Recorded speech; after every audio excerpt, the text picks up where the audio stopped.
Shalom Bapak Ibu dan Saudara yang terkasih di dalam Tuhan. Kita berjumpa lagi di dalam video seri pembelajaran Alkitab. Nah, kali ini kita akan membahas seri 7 surat kepada 7 jemaat di Asia Kecil dalam kitab Wahyu pasal 2 dan pasal yang ketiga.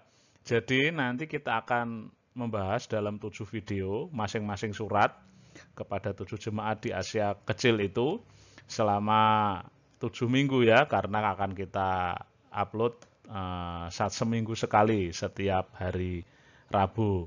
Nah, Bapak Ibu dan Saudara, kali ini kita akan masuk di dalam pengantar terlebih dahulu. Kita akan membuat pendahuluan untuk kita bisa memahami lebih dalam bagaimana situasi atau latar belakang dari 7 surat kepada 7 jemaat di Asia Kecil dalam kitab Wahyu pasal 2 dan 3 tersebut. Kita baca terlebih dahulu kitab Wahyu pasal 1 ayat 4 sampai dengan ayat 4, ayat 10 dan ayat yang ke-11 yang menjelaskan tentang 7 jemaat di Asia Kecil tersebut. Ayat yang keempat, Wahyu pasal 1. Demikian bunyinya.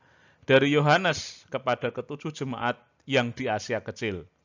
Kasih karunia dan damai sejahtera menyertai kamu dari Dia yang ada dan yang sudah ada dan yang akan datang, dan dari ketujuh roh yang ada di hadapan tahtanya. Jadi, saudara-saudara, kitab Wahyu ini sebenarnya adalah pesan yang ditujukan atau diterima oleh Yohanes dan ditujukan kepada 7 jemaat yang ada di Asia Kecil. Itu ada di dalam pembukaan kitab Wahyu ya, pasal 1 ayat 4 itu. Kemudian kita lanjutkan, 7 jemaat itu mana saja, ayat 10 dan ayat yang ke-11. Demikian. Pada hari Tuhan, aku dikuasai oleh roh, dan aku mendengar dari belakangku suatu suara yang nyaring, seperti bunyi sangkakala. Katanya, apa yang kau lihat, tuliskanlah di dalam sebuah kitab. Nah ini saudara. Dan kirimkanlah kepada ketujuh jemaat ini. Ke Efesus, ke Smyrna, ke Pergamus, ke Tiatira, ke Sardis, ke Philadelphia, dan ke Laodikia.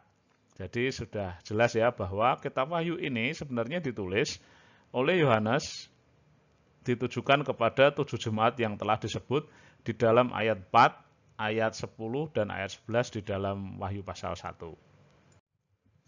Nah, di mana letak dari 7 jemaat itu? Dikatakan di sana adalah Asia Kecil ya saudara. Jadi ini sama sekali sebenarnya tidak terkait dengan benua Asia, tempat di mana kita ada. Tidak, tapi Asia Kecil atau Asia Minor atau sering juga disebut sebagai Anatolia adalah wilayah kekuasaan Romawi, provinsi Asia pada waktu itu. Nah, saudara bisa lihat di dalam peta itu tempatnya di daerah Turki sebenarnya ya saudara. Nah, itu Asia Minor atau Asia Kecil yang warnanya lebih gelap itu, warna coklat lebih gelap itu. Di antara Laut Hitam dan Laut Mediterania. Nah, saudara, kalau kita zoom, ada kotak-kotak merah kecil garis putus-putus itu, itulah tempat atau wilayah di mana jemaat-jemaat, 7 jemaat yang disebut di kitab Wahyu itu ada. Jadi kalau kita zoom, ya saudara, di sini ada, di sini Asia Minor, Asia Kecil. Lalu kalau kita zoom ada kotak di sini, lalu kita perbesar gambarnya seperti ini, maka akan nampak di sana 7 jemaat. Pergamus, Tiatira, jemaat Smyrna, jemaat Sardis, jemaat Philadelphia, jemaat Laodikia, dan jemaat Efesus. Nah di sini itu ada Pulau Patmos, tempat di mana Yohanes dibuang dan dia menerima wahyu yang ditulis di dalam kitab Wahyu. Jadi itu Asia Kecil yang dimaksud, jadi bukan Asia yang dicilike gitu atau bagian kecil dari benua Asia, tidak, tapi seperti sudah saya jelaskan.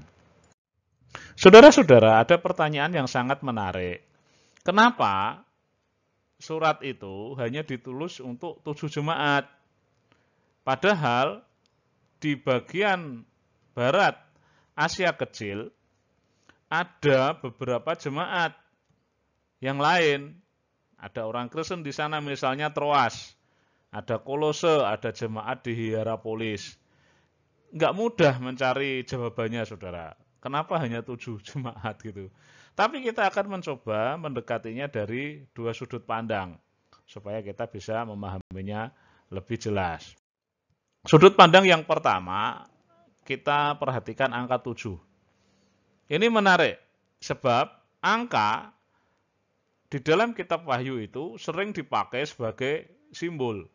Meskipun angka sendiri secara harafiah itu menunjukkan jumlah. 1, 2, 3, 4, 5, 6, 7 begitu. Menunjukkan angka numerik. Tetapi di dalam kitab Wahyu itu penuh dengan simbol. Dan angka 7 itu sering dipakai. Misalnya yang sering disebut sebagai simbol angka di kitab Wahyu ada 1, 3, 4, 6, 7, 10, ada angka 12, ada angka 40 ya. Kalau panjenengan baca kitab Wahyu secara utuh itu penuh dengan simbol-simbol angka di sana. Dan saya juga yakin bahwa 7 jemaat ini juga menjadi bagian dari komunikasi simbol yang ingin disampaikan oleh Yohanes melalui kitab Wahyu. Nah, angka 7 sendiri di dalam kitab Wahyu melambangkan kepenuhan atau kesempurnaan. Ini muncul berkali-kali, misalnya disebut di sana dalam Wahyu pasal 1 ayat 12 ada 7 kaki dian. Ada 7 bintang dalam Wahyu 1 ayat 16. 7 obor, Wahyu 4 ayat 5, 7 meterai, Wahyu 5 ayat 1, 7 tanduk dan 7 mata, Wahyu 5 ayat 6, dan lain sebagainya. Bapak Ibu bisa baca sendiri di dalam slide ini. Itu angka 7, angka yang menimbulkan atau angka yang melambangkan kesempurnaan atau kepenuhan. Apa kaitannya dengan 7 jemaat? Jadi, 7 jemaat di Asia Kecil itu sebenarnya mewakili secara lengkap dan penuh. Pesan-pesannya nanti menjadi pesan yang utuh, yang menggambarkan seluruh jemaat di seluruh wilayah, bahkan di sepanjang zaman sampai sekarang. Nanti kalau kita dalami satu persatu masing-masing isi surat itu, kita akan melihat bahwa ini sebenarnya mewakili keadaan atau kondisi jemaat secara universal di seluruh dunia.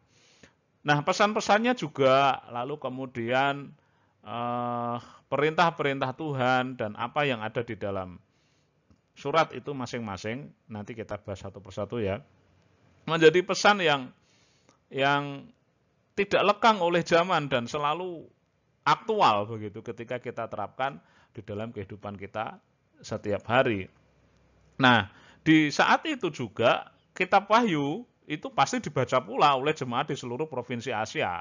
Bukan hanya saja kepada 7 jemaat itu, tetapi juga sampai ke daerah-daerah di provinsi Asia, bahkan seluruh dunia ya, hingga kita sekarang. Jadi dari sudut pandang angka 7 ini kita bisa melihat bahwa itu sempurna, pesan itu sempurna, pesan itu lengkap, pesan itu utuh, mewakili seluruh jemaat. Jadi itu relevan juga untuk kita sekarang ini karena itu utuh, itu lengkap bagi saya dan saudara, bagi kita semua.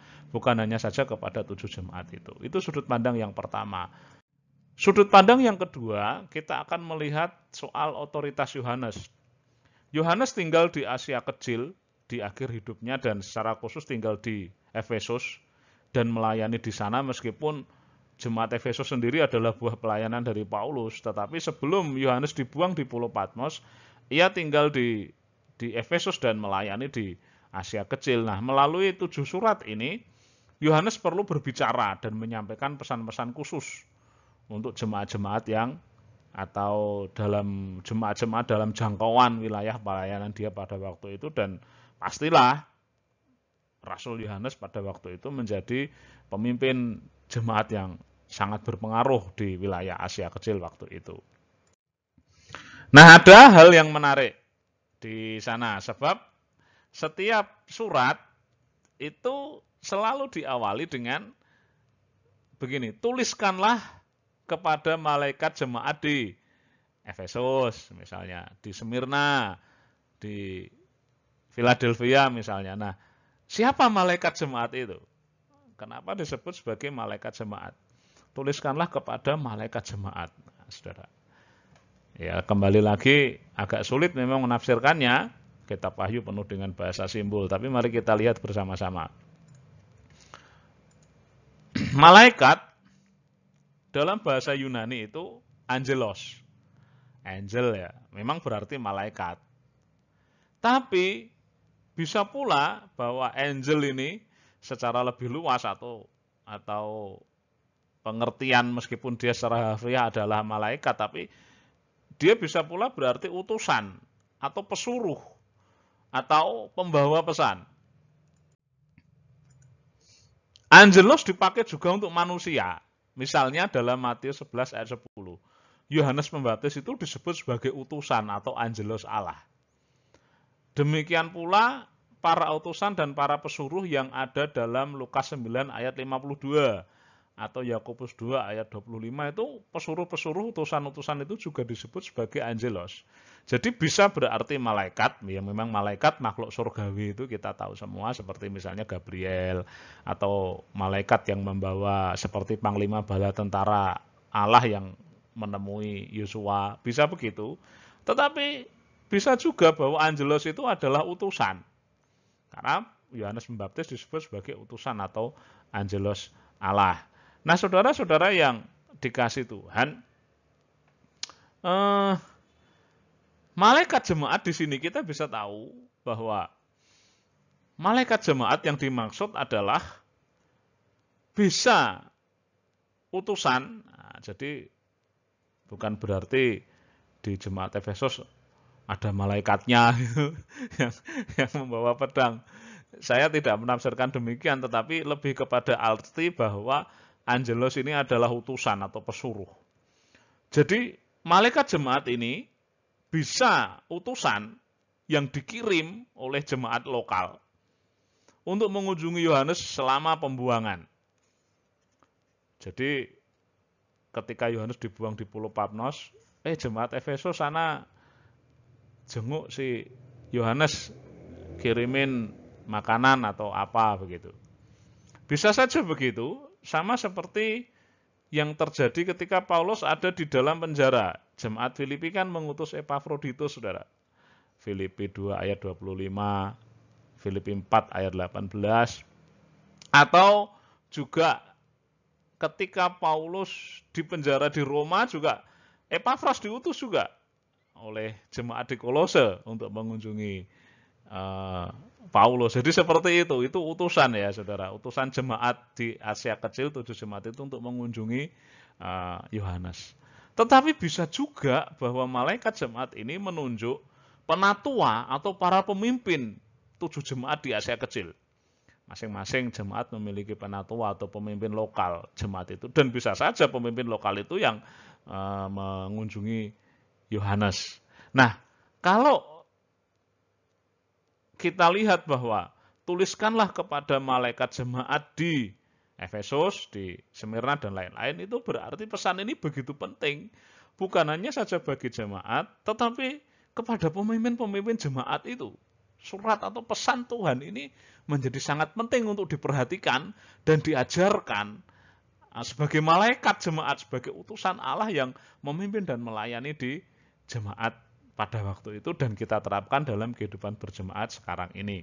Jadi kira-kira begitu. Nah, saudara-saudara, selanjutnya kita akan melihat juga tentang pola atau susunan surat yang sama. Jadi ternyata surat kepada 7 jemaat di Asia Kecil itu memiliki pola yang sama. Susunannya sama dari 7 jemaat itu. Yang pertama, alamat atau tujuan surat itu jelas ya saudara. Ada alamatnya, ada tujuannya. Tadi sudah kita singgung bahwa setiap surat diawali dengan tuliskanlah kepada malaikat jemaat di titik-titik, di Efesus misalnya, Smyrna, Pergamus, dan lain-lain. Nah, setelah alamat surat sampaikan. Kemudian bagian yang kedua ada pembukaan surat yang diawali dengan kata inilah firman. Nah, kemudian disusul dengan pengungkapan sifat-sifat Kristus. Inilah firman dari dia yang atau Kristus yang dilambangkan dengan apa. Nanti kita bahas satu persatu. Sangat menarik, nanti Kristus dilambangkan sebagai apa. Masing-masing jemaat memperlambangkan Kristusnya berbeda-beda sesuai dengan kondisi jemaat pada waktu itu. Nanti kita bahas. Lalu setelah pembukaan surat bagian yang ketiga, ada pujian bagi jemaat. Jadi setiap jemaat dipuji sesuai dengan karya pelayanan mereka, sesuai dengan kondisi dan keadaan iman mereka. Menariknya, dari 7 jemaat itu ada satu jemaat yang nggak dipuji sama sekali, yakni jemaat Laodikia. Belas tidak ada gunggungannya, belas tidak ada yang terpuji dari jemaat Laodikia. Nanti kita lihat. Nah, setelah pujian, ada teguran bagi jemaat. Apa yang mereka lakukan yang tidak sesuai dengan kehendak Tuhan ditegur melalui surat itu. Masing-masing tegurannya berbeda-beda. Menarik juga, kalau jemaat Laodikia tidak dipuji, ini ada juga jemaat yang tidak mendapatkan teguran. Wah, ini luar biasa. Yakni jemaat Smyrna. Gereja Smyrna nanti sama sekali nggak ditegur. Wah, apik tok ini isinya imannya ini saudara. Menarik sekali. Nah, setelah pujian dan teguran bagi jemaat, ada tuntutan. Untuk melakukan sesuatu, setiap jemaat dituntut. Misalnya untuk bertobat, untuk menerima apa, untuk melakukan apa. Dan kalau tuntutan itu diabaikan, ada konsekuensinya. Ada hukuman yang diberikan oleh Tuhan kepada setiap jemaat yang tidak memenuhi tuntutan di dalam surat itu. Yang terakhir, surat itu ditutup dengan janji Tuhan. Setiap jemaat diberi janji oleh Tuhan. Nah, secara umum dikatakan barang siapa menang, nah akan mendapatkan bla bla bla bla. Masing-masing jemaat nanti berbeda-beda hadiah yang diberikan atau janji yang diberikan Tuhan kepada mereka atau masing-masing jemaat ini. Nah, ini nanti pola ini akan kita pakai untuk membahas satu persatu bagaimana isi dari surat masing-masing surat untuk 7 jemaat itu, dan nanti yang akan menjadi penuntun bagi kita untuk menerapkan di dalam kehidupan kita sehari-hari. Bapak, Ibu, dan Saudara yang terkasih di dalam Tuhan, demikian pengantarnya. Kita sudah setidaknya bisa melihat gambaran secara umum tentang 7 surat kepada 7 jemaat yang ada di dalam kitab Wahyu. Bapak Ibu bisa membaca terlebih dahulu Wahyu 1, Wahyu 2, Wahyu 3. Nah, nanti kita akan bahas bersama. Saya akan menyampaikan video-video pendalamannya di masing-masing surat itu di setiap minggu, di setiap hari Rabu di channel YouTube ini. Demikian, sampai jumpa di video yang akan datang. Tuhan memberkati Bapak, Ibu, dan Saudara semuanya. Amin.